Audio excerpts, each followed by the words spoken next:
News Kurnool Chandrababu నాయకత్వం రేపు వస్తే చంద్రబాబు గారు ముఖ్యమంత్రి అయితే దళితులకు జరిగినటువంటి అవమానాలు అన్యాయాలు అన్ని కూడా తీర్చుకోవచ్చు అని చెప్పి మనం అందరం భావించాం.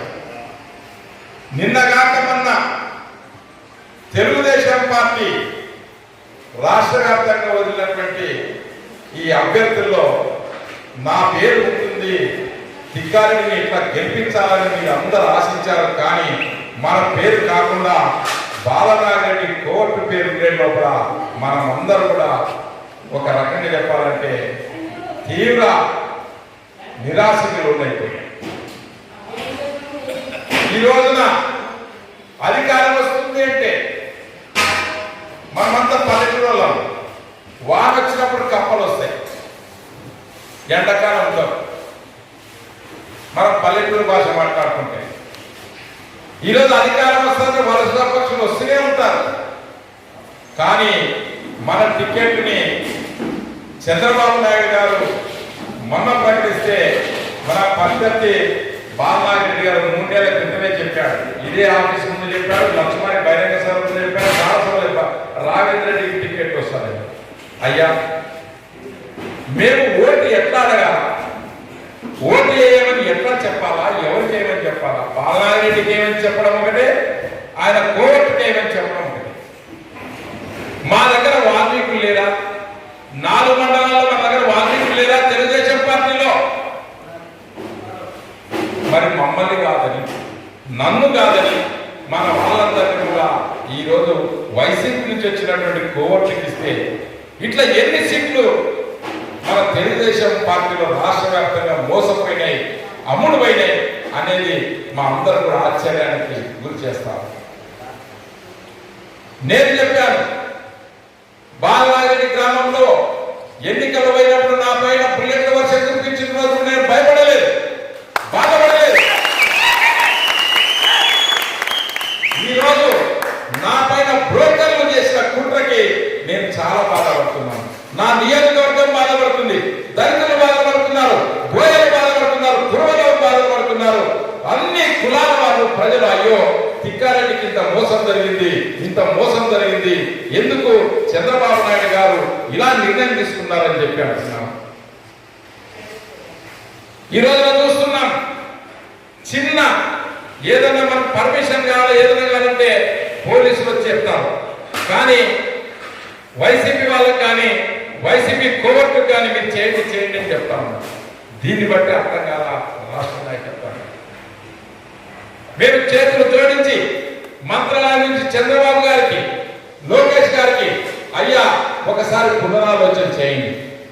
మేము గెలుస్తామంటే టికెట్ ఇవ్వండి, మేము గెలుస్తామంటే టికెట్ ఇవ్వండి, సర్వేలు చేయించండి. మా పైన చేసిన సర్వేలన్నీ బ్రోకర్లు అమ్మారని ఆ బాలనాగిరెడ్డికి అని నేను చెప్తాను. ప్రతి గ్రామానికి ఎన్నిసార్లు వచ్చానో మీ అందరికీ తెలుసు, రాష్ట్ర నాయకత్వానికి తెలుసు. కనీసం ఈ పేరు కూడా పరిచయం లేని వ్యక్తిని ఈరోజు మీరు అభ్యర్థిగా ప్రకటిస్తే ప్రజలు ఎట్లా ఓట్లేస్తారు? మేము ఒక్కసారి ఆలోచన చేయమంటున్నాం. ఈరోజు దళితులంతా కూడా ఈరోజు కూర్చొని మా నియోజకవర్గంలో మాకు తిక్కారెడ్డి గారే కావాలి, కోవట్టు తిక్కారెడ్డి గుట్టని ఈరోజు తీర్మానాలు చేసి మేము పంపిస్తా ఉన్నాం. అందరికీ ఒక గ్రామ కమిటీ కానీ, ఒక మండల కమిటీ కానీ ఎక్కడన్నా కూడా వాళ్ళకి సపోర్ట్ గా చేస్తున్నారు. కాబట్టి పునరాలోచన చేయండి రాష్ట్ర నాయకత్వం. మనం ఖచ్చితంగా ఆంధ్రప్రదేశ్ ప్రజానికానికి చంద్రబాబు నాయకత్వం అవసరమని ప్రజలు భావిస్తున్నారు. చంద్రబాబు నాయకత్వం అవసరమని ప్రజలందరూ కోరుకుంటున్నారు.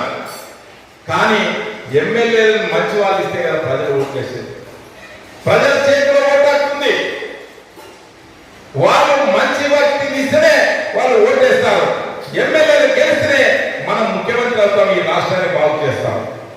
ఇట్లా ఒక తక్కువ ఉన్నటువంటి 10-15 ఎమ్మెల్యేలు కూడా ఈరోజు నా మాదిరి గనక బ్రోకర్లు అమ్మింటే, నా మాదిరి గనక మోసపోయింటే మనం ఎలా అధికారంలోకి వస్తాం?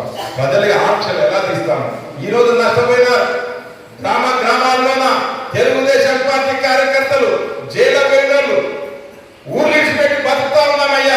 మేము ఈ రోజున చాలా మంది దళితులైతే కడుపులో పట్ట పెట్టుకొని తిక్కారెడ్డి ఎప్పుడు ఎమ్మెల్యే అవుతారు, ఎప్పుడు తెలుగుదేశం వస్తుంది,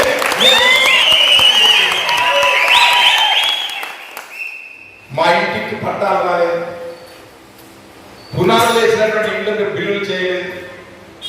కొన్ని గ్రామాల్లో మా పంట పొలానికి నీళ్లు కూడా వైసీపీ వాళ్ళు వదలట్లేదు. మా పైన కేసులు పెట్టారు. ఆ కేసుల కోసం తిరుగుతున్నాం. నా బిడ్డలు సర్పంచ్కి దళితులు పోటీ చేసిన 20 లక్షలు 25 లక్షలు పోటీ చేసిన కలిసిన సర్పంచ్లు ఉన్నారు. ఒక్క బలు పెట్టడానికి కూడా డబ్బులు లేవు. 25 లక్షలు వడ్డీ ఎంత అవుతుంది? 20 లక్షలకు వడ్డీ ఎంత అవుతుంది? వాడు దళితులు రేపు ఆస్తులను కోల్పోతున్నారు. ఎంతో మంది సర్పంచులు ఈ రోజు మంత్రాలయం నియోజకవర్గంలో దళితులు సర్పంచులు గెలిచినారు, ఎంపీటీసీలు గెలిచినారు. మరి వీళ్ళ యొక్క బాధలు వీళ్ళ యొక్క ఇవి రేపు నాడు దిక్కాలని తీరుస్తాడు, తెలుగుదేశం తీరుస్తాడనే ఆశతో కొనూపితో బతుకుతున్నటువంటి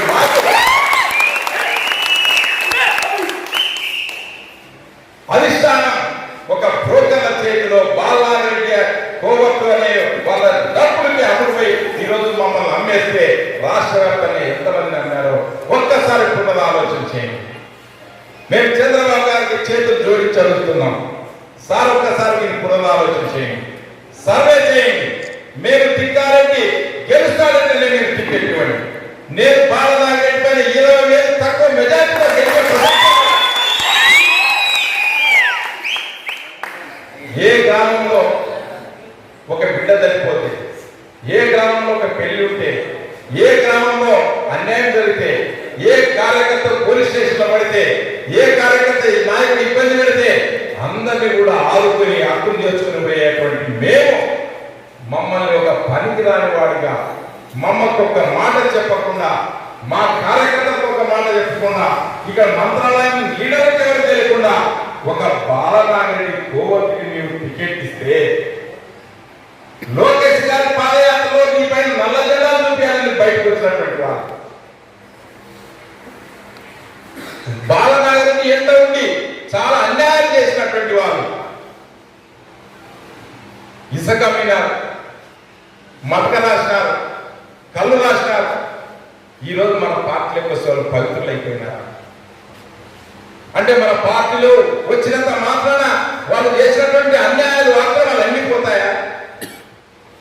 ఆ గ్రామంలో మన వాళ్ళని బాలనాగరెడ్డి అండతో నరికి తలలు నరికినారు.